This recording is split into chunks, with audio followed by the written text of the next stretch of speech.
All right, welcome to another episode of Business Freedom Podcast. I can't even explain how excited I am today for our guest and for you guys to dig into his journey and his story. Dave Friedman out of Charleston, South Carolina. Dave, what is going on, my brother? Lars, how are you, buddy? Everything's going great in Charleston. Awesome. And so we're going to dig into your business and really try to understand what it takes to go from just that solo producer where life is just really challenging. You're doing everything on your own to the mindset shifts around, producer to business owner and just all the struggles and challenges that you've gone through in between. So Dave, let me ask you a question. Are you prepared to share the good, the bad, and the very ugly about your real estate business journey? Absolutely. You know I am. Awesome. And I think that's the real value here. There's a lot of listeners that appreciate, the realness of our guests. So just the more you can encourage and say, hey, you might not want to do this. It was a monumental failure. I think those things will be really, really helpful. So Dave, take a minute. Tell us briefly about kind of your personal sort of story in terms of how you got into real estate, what those first couple of years were like. We definitely want to get to know you. And then give us an overview of where your real estate business is today.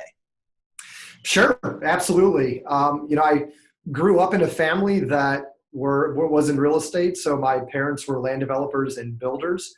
So at the age of 12, I started working on the construction sites as a laborer, and I was picking up, scrap material and sweeping out homes. And so I kind of had this upbringing in real estate where my mom was always on the hustle, and she's still a realtor, and she's, 73 years old and still hustling out there. And so, I learned a lot from her. I went to college after high school. And then after coming out of college, I thought I would get a job with them. And they actually encouraged me to go get a job with a national builder that just knew more than they did about how to be successful in the business. So I ended up getting a job with Centex Homes, and that was in Southeast Michigan, right outside Detroit. In 2008, Centex decided to pull out of Michigan altogether. And so I ended up transferring with them down to Charleston, South Carolina, which was probably the best thing that ever happened to me. And I worked with Centex for a while down here. I wanted to get into general brokerage and just, get out of the new home sales environment. And so I went to RE/MAX in 2013, and 2013 was a massive hustle, massive grind. And I just couldn't find a way out of what I was currently doing. I was hitting the ceiling and that glass ceiling, and I couldn't break through it. I couldn't figure out how to. So I decided to change things up. I went to KW in 2014, learned about this whole team model, which didn't seem realistic to me whatsoever. It didn't seem realistic to be able to service buyers and service sellers and actually never meet any of them. So learned more about the team model and decided to start a team in 2014. And it makes a lot of sense. I graduated with a degree in entrepreneurship. And so I knew that I always wanted to run my own business. Awesome. So as a little sneak peek into the journey, tell the audience how many weeks vacation you took in 2014, and then how many weeks vacation you took in 2015, 16, and 17. Yeah, and 2014. And the relative production, like how many homes you sold in 2014 and 2015 to how many homes you'll personally sell this year. I want to tease the audience to stick around for the whole podcast. All right. So 2013, I sold about 30 homes, no vacation. 2014, I sold, I made my first hire. So as a team, we sold about 45 homes. And I took, again, no vacation. 2015, we got to 60 homes, and I know we took 2 weeks of vacation that year. And 2016, we ended up going from 60 to 120. And then 2017 from 120 to 270. And then 2018, we're on pace to close 400. So I went from no vacations at all in 2013 and 14, 2015, about 2 weeks of vacation. And then thereafter, I've taken no less than 15 weeks of vacation every year. Yeah, it's awesome. And I don't know if anyone listening is friends with Dave on Facebook, but he's always just like holding like a huge, enormous fish, like somewhere fishing. And we've gone to Charleston, me and my boy, and I've taken the family down there to go fishing with the folks he knows. So if you guys want to go on a vacation somewhere, go to Charleston, get Dave to hook you up with his fishing guy. And that's what Dave's passion is. He has his huge, like, I've seen his, what do you call it, the Disney map? Yeah. Where like all the businesses and impact Dave Friedman and co are going to have in the world. And he's got this little random box that's connected to nothing. It doesn't connect to anything. It's DFT fishing charters or something, right? That's it. Yeah. And it has no ancillary benefit to any other business. It doesn't generate leads for anything else. It's a box on there that he's really ultimately just going to be a fisherman bum, just doing excursions for people that come to Charleston. So that's right. All that's really, really good. And the thing that is most impressive in my mind is that, it's this time money trade-off. Take a corporate job, right? You literally just agree with your employer to go in and trade hours for money. And if you do really good and you're at a certain level, maybe you're bonused or incentivized. And, as entrepreneurs, we make the decision that we're going to go out and take on the risk and just make our way in this world. And as a result, if we can add enough value to our teams and to sellers and buyers, we can do it in such a way where we can have time and money freedom. So that's really, really awesome. Let's start off. I want to tell us a personal, like your favorite success quote. Maybe it's something that got you through some of the tough times. What's a quote that you kind of use in everyday life in your business and that's might have helped you out in terms of how you think about business? Yeah, the first book that I ever had was from my mom, and she was a big Carnegie and Zig Ziglar and always going to conferences. And so she gave me a Zig Ziglar book. And, one of the quotes that I took away from that was, you can have anything you want in life if you just help enough other people get what they want. And that's something that's always stuck with me. And I'll admit that I didn't really know what that meant until probably 2014, when I was actually starting to build a team and leading people. But at a young age, I thought that just sounded awesome, and I always remembered it. And it's always been my favorite quote. But I'll tell you that it's interesting that I can really say that I really didn't know what that meant until I started impacting other people. Yeah, that's awesome. Let's go to, for you, it's that 2013, 14, 15 phase where you're solo agent in production, working too many hours, making that first hire, realizing that systems are part of the answer to scaling, that a team is possible.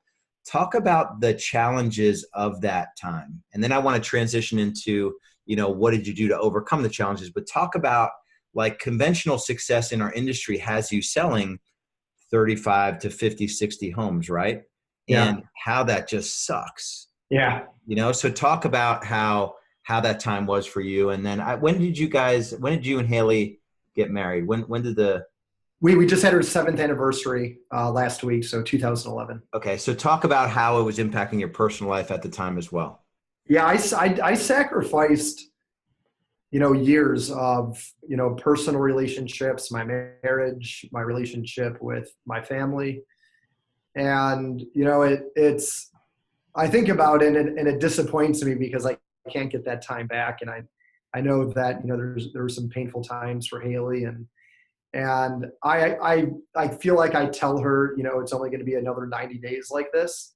And then 90 days roll around and I just tell her the same thing over again. And I let her know that, everything that we're working on and doing right now will amount to something bigger in the future and will give us, more freedom if she just, hangs in there with me. And I am so lucky that she's as supportive as she is, because I never would have gotten to where I am right now without her being supportive. So, it definitely a lot of sacrifices and sacrifices on personal things that I like to do. I didn't spend any time on myself.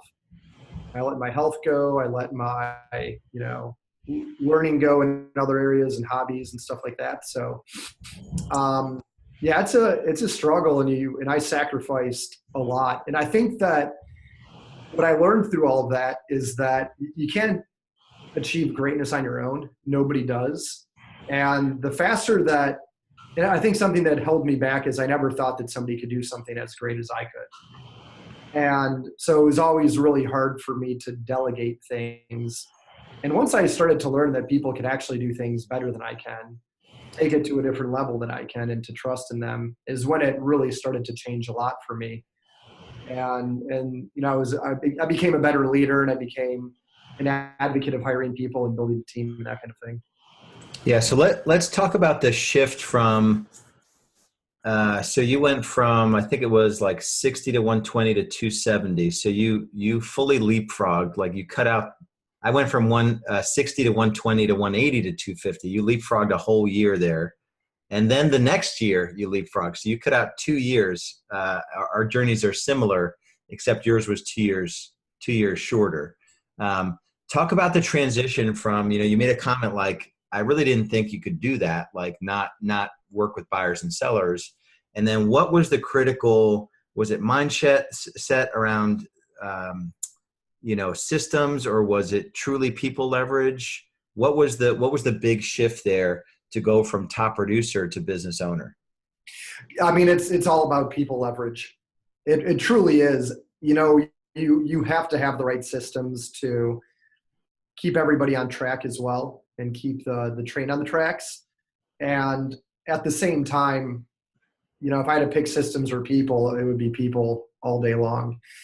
And truly the people that I've hired I could give them credit for the great systems that they've come up with to make things run a lot smoother than they would have otherwise. So yeah, the people, getting over the fact that people can do something better than me and you can't achieve greatness on your own, was huge. And so it truly is all about the people.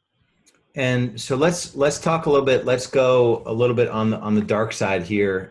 That's rarely talked about in our industry. I mean, everyone's always just saying everything great they do. And I sold 17 million homes last year. And talk about one of the failures that maybe you've had over the last, since you've started your team, or one of those lowest points in every business builder's journey. There's typically some kind of failure or low point. So tell us about some of those low points that you've had. I mean, I think some of the low points I've had all kind of circle around not being a great leader, and not recognizing when people are doing things well, and always, I'm very good at pushing people. At this point, I'm very good at pushing people to motivate them to achieve, their goals and our goals. And I didn't really focus on them in the beginning, which was a huge problem. I remember in college, I had this like painting company, and this guy that worked for me in college, he was on this ladder, and he was painting the second level of a home. And there was a awning or a overhang that came out over the porch that he didn't realize the ladder was actually sitting on. The weight was on the overhang, not at the top of the home. So when he got to the top of the ladder, like the bottom came out, and he almost fell 2 stories down to the ground. And he ended up on the top of this, the roof of this porch, and paint's all over the place. And it was a big mess. And I remember standing there and asking him, hey, like, while you're up there, do you mind just like spraying that paint off the house and cleaning up this big mess you made, and I'll pass you some more paint so you can get up there and take care of it. And totally looked past the fact this guy almost died, And so that's a pretty ridiculous example of it in those days. But, I think some of the parts that I look back on that I'm not proud of are, not taking, people's thoughts or feelings into consideration, that my words impact them greater than I think they do. My actions impact them greater than I think they do. So I've definitely come a long way in that. Yeah. Definitely realizing that, huge responsibility, team leaders, quote unquote. I mean, we just decide out of nowhere, thin air, that we're going to hire somebody we're not equipped to. Nobody trained us how to lead or manage or hold people accountable. And all of a sudden we have other people's lives in our hands. And it's, Absolutely. it's And crazy. I look at it so differently now. I've never felt stronger about our team than I do right now. And I find like such great passion in knowing that I have this opportunity to make such a big impact on them and get them to where they want to go and get them to their goals and just serve them in a really deep level. And, it just makes me feel awesome. And my perspective about how to do that is so different now. I think before it was all about me. And once I figured out that it's definitely not all about me and that, I have this opportunity to create such a big impact on the world, it changes the way that you deal with people. Yeah. And I want to make sure everyone really gets that, because I think it's one of my biggest transitions over the years is that I think a lot of team leaders start a team so that everyone can serve them. And it comes off in their attitude. It comes off in the way they treat their team members. It comes off in just this attitude of you're never doing the right thing, versus when you really take a coach's view or a servant leader or whatever you want to call it. When you take the view that you're there to enrich the lives of your team members, it doesn't mean that you let them, do whatever they want, or you're a weak leader or anything like that. It just shifts everything for you. That you're building systems in your business so you can make your team members' lives easier. It's this weird thing. And I think if more team leaders took that approach, that, listen, I'm here for you versus them being there for them, if that makes sense. So that's a huge point. I just want to make sure people don't miss that. And there's also a fine line in that, and you being there for them, but you also have to choose to be effective over being popular. So a lot of people, I think, misinterpret that as, you have to be very likable to everybody. And that's definitely not the case. If I had to choose a team member reaching their goals versus them liking me, I would choose a team member reaching their goals. Mm-hmm. And sometimes that means that we have conversations where they might not feel great about it, but I know, and they also know, that it's really to help them. Yeah. Awesome. All right. I want to get granular here and dig into your current business and how it is structured. So let's get a little bit into team structure, production levels this year. And then I want to talk about, then I'll get into lead sources, the most profitable ones and the ones that failed, but talk about how the team is set up. And also I was there to visit. I probably wasn't too long ago, maybe September last year. I think it's worth mentioning the way that you set your office up as well. It's like, it's half the size of our office, and you may do more production than our team this year. And so and we always joke, there's only one person I look at in the rankings, and it's Dave Friedman. So talk about how the team is structured and also the physical space, because I think it's interesting the way you've set it up physically. Yeah, it's really been set up around, doing more business than HPREA. And so we had that in mind in the beginning. So, that's our number one focus, number one motivator. And so our business is all about lead generation. And I took a look at what I did to sell a lot of homes, and it was literally me coming in before anybody else in the office and making phone calls until I had to leave to go on an appointment. And if I didn't have any appointments, I just made calls for 8 hours, and that was it. So, in that, I figured out that, it's common knowledge is in common practice. And a lot of people know that you have to make phone calls to be successful in real estate, but nobody's willing to do it. So, the way that we designed our office is all around production. We, for the most part, none of our operation team works out of our office at all. Our office is designed around meeting with clients and prospecting. So we have 5 conference rooms in our office, and we have a massive what I call the bullpen, and it's a big prospecting station. So there's opportunity to fit 24 prospecting stations in. We currently have 18 of them built out right now. And then in the empty space, we put in this like giant table that, about 10 of us can stand around. So we have about space for, 28 people right now. And we have like 7 chairs in our office. So everybody stands up and works.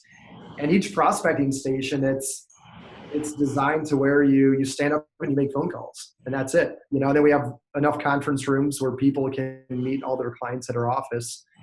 And so it's designed around lead generation. It's designed around setting appointments, and the more people we can talk to, the more business we're going to do. And so how many agents will you have to reach your goal of 400 sides? So do you have inside sales, outside sales? What's the split of, I think I know the answer, but tell everyone how many agents will sell 400 homes this year? Sure. So we have 2.5 listing agents, and we have 6.5 buyer agents. So one of our agents is transitioning between buyer side and seller side, and we'll do 400 deals based on that. Okay. So 400 divided by 9. And I know your listing agents probably do more, but 400 divided by 9 is 44.444 sides per agent. And your listing agents will probably sell 60, 70, 80 units each?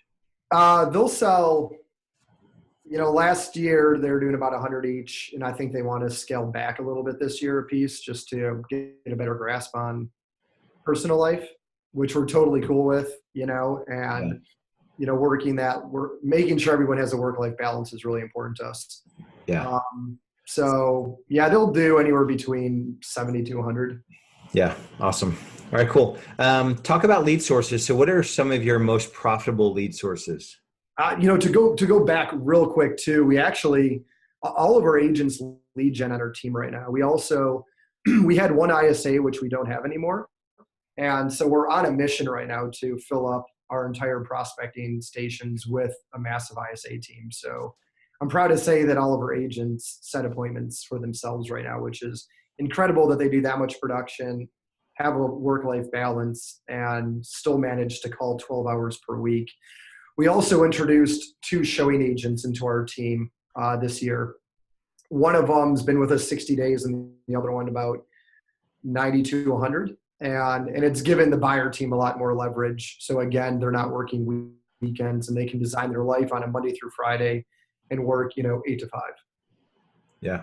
Awesome. I love it. All right. So talk about profitable lead sources and then lead sources that failed miserably. Sure. That's always a fun topic. So, for us, what's working, what's not working. So right now, social is not working. We just can't get our conversion right on social. The leads are cheap and they're inexpensive, and they're also, lower quality as a result of that, but we can't turn a good ROI on social, unfortunately. And so we've lost money on social so far this year. Another one too is we have a geographic farm that we send a 15-page newspaper to 28,000 homes. That sounds incredible, and that also loses money. So that's not fun. I think we're also in the kind of market right now where, that kind of marketing, radio, billboards, it's not getting the same kind of traction that it would in a typical market. We're deep into a seller's market, but if we were in a shifting market, a buyer's market, or neutral, those kind of campaigns would work. Mm-hmm. Would work well. And it was profitable for us before, and it's not now. So social we struggle with, or geographic farm we struggle with. And, other than that, circle prospecting has also been another one that, it's such a long-term commitment, and we started about a year ago. And we're starting to see some fruits from that labor, and also not anything to brag about, and still a loss. But I think it's probably a 2-year commitment before we are going to be happy with what we want to do with it. Some good lead sources, radio. We love radio. Not all radio stations work well. We've definitely lost money on some stations.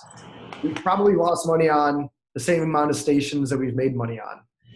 And so getting the times correct to get your spots out there, getting the right format for the radio station, talent versus non-talent as far as if you want a jock, endorsing you or not. So, that's all a fun game to figure out. But, we like radio, and it establishes us as a, dominant figure in the space in our market, which is great.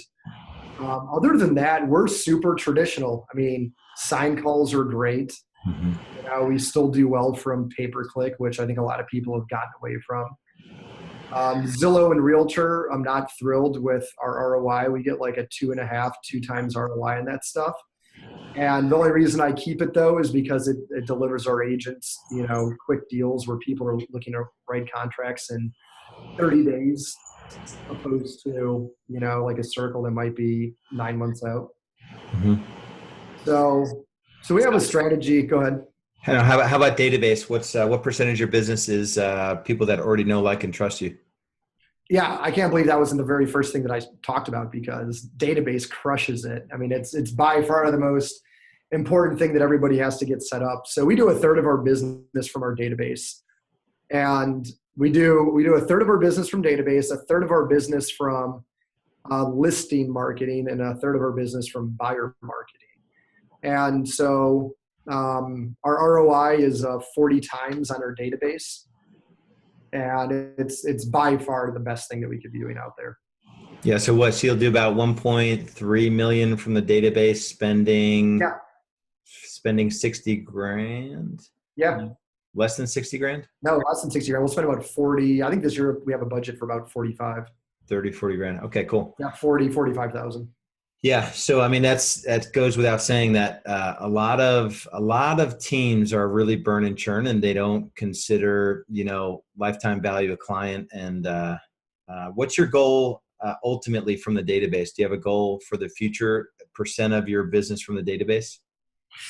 We've always been since we started our marketing focus on a third, we've always kept it there. And I do have a focus. I want to get it to 50% of our business. And so right now we're taking a step back and just taking a better look at what we can do to better serve the community, our past clients, our sphere of influence, to make sure that we can grow that. And, at the same time, we spend more on radio and buyer lead sources. And so I constantly want to grow to 50%. And at the same time, we're growing the other 2/3 of the business, that it just kind of settles in at a third every single year. Yeah. So, we'll get it there. And I think I know for a fact the things that we will be doing for our clients in the next 6 months is going to be drastically different than the past 6 months. Yeah. Awesome. I love it. So, Dave, what's something you're doing really well right now in your business? Something that I'm doing, I think we're great at tracking. I mean, there's really nowhere to hide within our business. We have visibility into every single nook and cranny, to every single conversion, for every lead source, what people do with their time, and I think that's what we do well. And I'm mostly proud of knowing how to look at the pinch points within the numbers to recognize where there's opportunity to improve conversions. And so we're always all over that. Awesome. What are you most excited about the future of your business? I set a goal, a 10-year goal, to create 198 leaders over the next 10 years. So what I'm most excited about in my business is just that opportunity to serve people and grow it to the point where, everybody within our organization has an opportunity to get to wherever they want to go, and, creating a world big enough that there will be that opportunity for anybody, and they wouldn't need to leave to anywhere else, because they can achieve all their life's goals right here with us. Awesome. And is that because Evan and Ellie are 2 of 200? Is that where the 198 came from? What's 198? Now it's 198. I didn't start with a 198. I started with, a 1, 3, 5, 10, and just kind of scaled up from there. And the number that I ended up coming up with was at 198. And so, Evan and Ellie so I'm down to 196, I guess. Okay. I thought it was 200 minus 2. So Yeah. All right. Awesome. So when I make the statement that business is 80% mindset, what does that mean to you? Yeah. I think you just have to get out of your own way and think bigger, and don't create any kind of limiting beliefs of what you can achieve with your time. And yeah, it's all mindset. I mean, I'd argue that it's 100% mindset. It's you being able to envision what you want to get after, cast a big vision, and then chunk it down into, 1, 3, 5, 10, goals. And then something straight out of EOS is living in the 90-day period, and just living in that 90 days and crushing those goals that need to get done in the next 90 days to be able to get to where you want in 1 year, 3 years, 5 years. And then when you get there in 10 years. Yeah. That cadence that Dave just mentioned, we call it the 3-1-90-13. So it's 3 years. So in my business, we're focused on the 3 year, like what we're doing this quarter, which is 8 quarters away from, the end of year 3, is going to impact year 3. Then we chunk it down to 1, then a quarter at a time, then 13 weeks at a time. And then daily, we're tracking all the major metrics in our business on a daily basis. So if you're not doing that in your business, it's really hard to achieve what you want to achieve in the future if you're not chunking your business down in that way.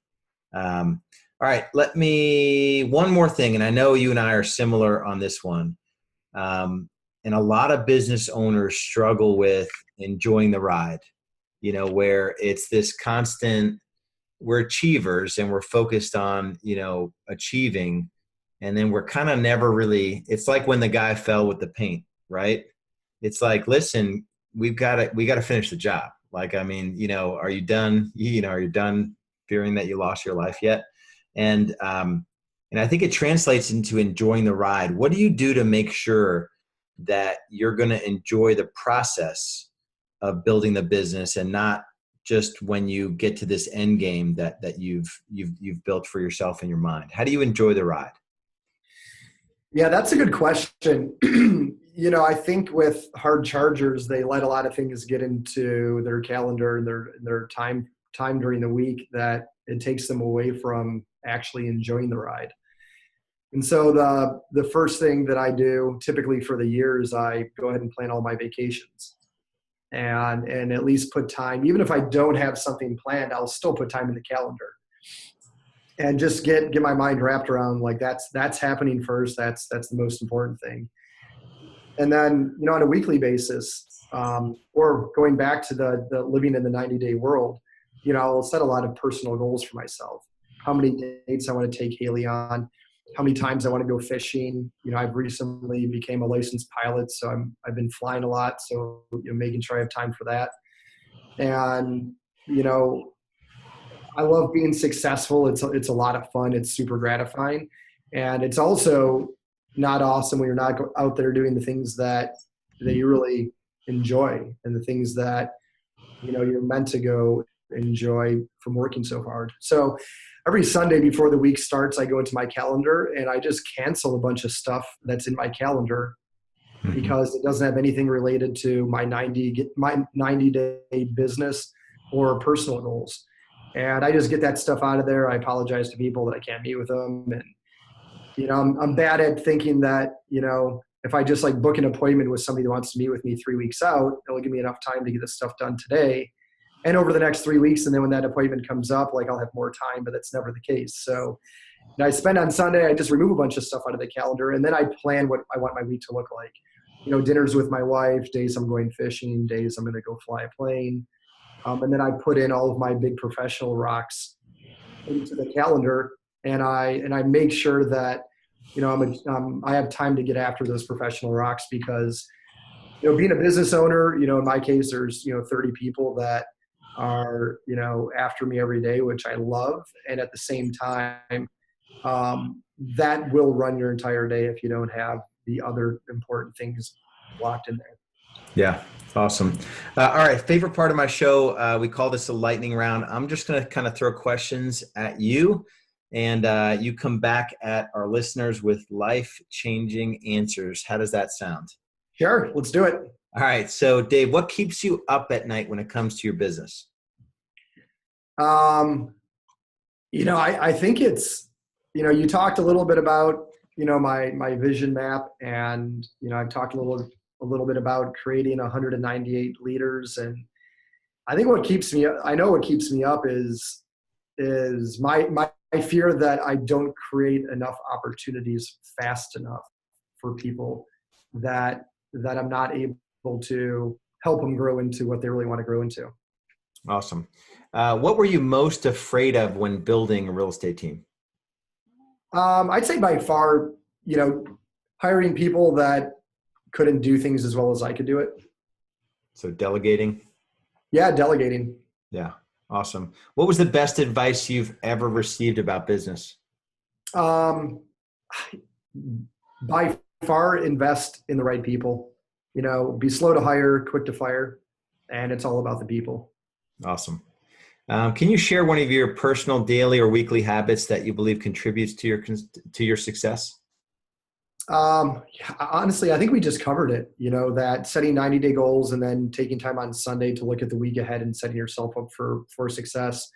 One thing I think for me that's really easy to let go of is my eating habits. And, so on Sundays, I found this thing in our market called Fuel in Motion, and they deliver lunch to my office for me every single day. And Haley and I will figure out which evenings might feel a little heavy to us as it relates to like us cooking or going out to dinner. And I'll also order dinner for us, certain days of the week as well. So we'll identify on Sunday which evenings are going to be, nights that we just don't want to think about what we're going to do for dinner. And we get ahead of that and we just solve that ahead of time. That's awesome. I just went to the site and we started doing something called factor75.com. And it's actually like a national service that delivers food. And we get like 10, 12 meals delivered. It's like freeze whatever. It comes in a big box. And then we have really good food on demand. That's really, really, really cool. This is a place. It's local. Everything that I order is Whole30. And they make it fresh every single day. Awesome. How about like an app or, some internet resource that you're in love with that you think we should be looking at? I like Voxer a lot. If it wasn't for Voxer, I would be on the phone nonstop all day, every single day, and nothing else would get done. So Voxer is a great app. I like MyFitnessPal too. I like being able to just take a look at my eating habits and my health habits. And MyFitnessPal is a great one to do that with. Yeah, awesome. How about if you could recommend only one book to our listeners? So our listeners are typically, they've not gotten to your prestigious level where they're flying jets around the world and they're kind of in it, right? They're probably a top producer. They want to build a team. What's one great book that you could recommend to our listeners?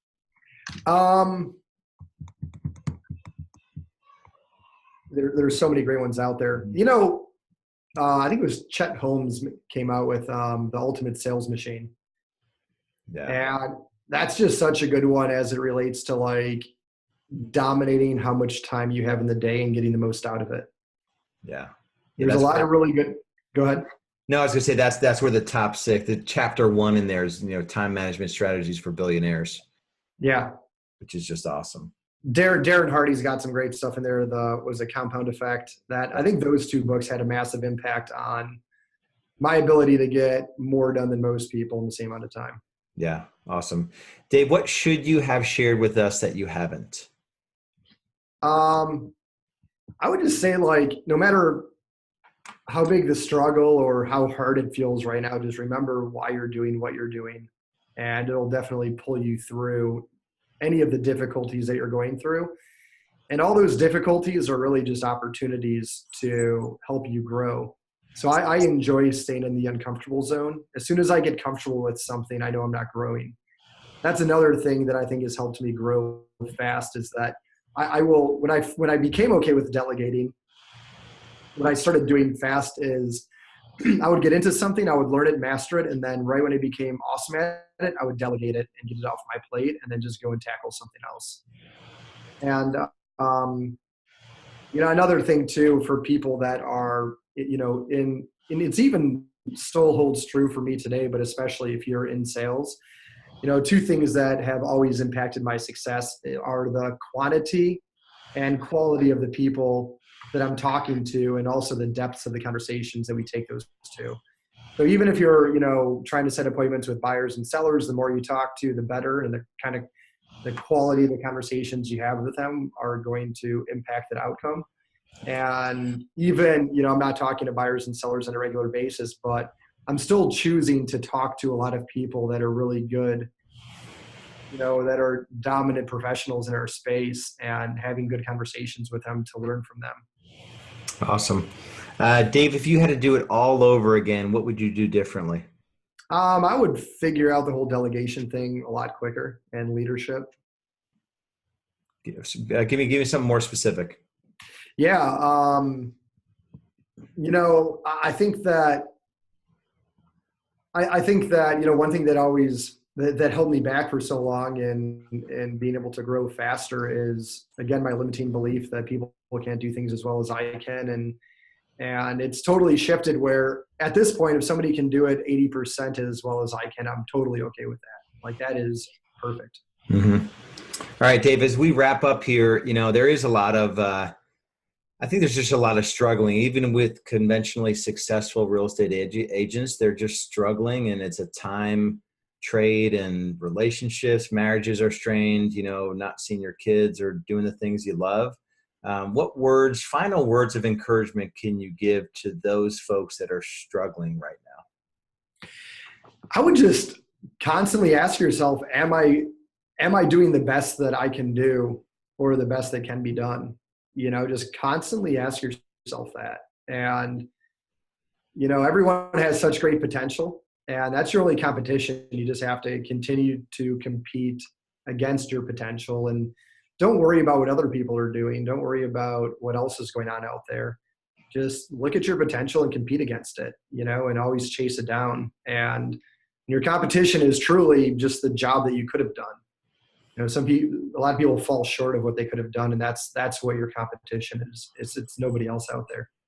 Yeah, and then I'll add just one thing, and it's not comparing your insides to other people's outsides as well. Like, your next level is just your next level. It's not, you don't need to be Dave Friedman or Lars Hedenborg like next year and be disappointed if you're not. And we've got things that are jacked up about us that you'll never know, that you won't want, so just do your best, like Dave said, and just get to your next level, and then just give yourself credit for taking a step forward.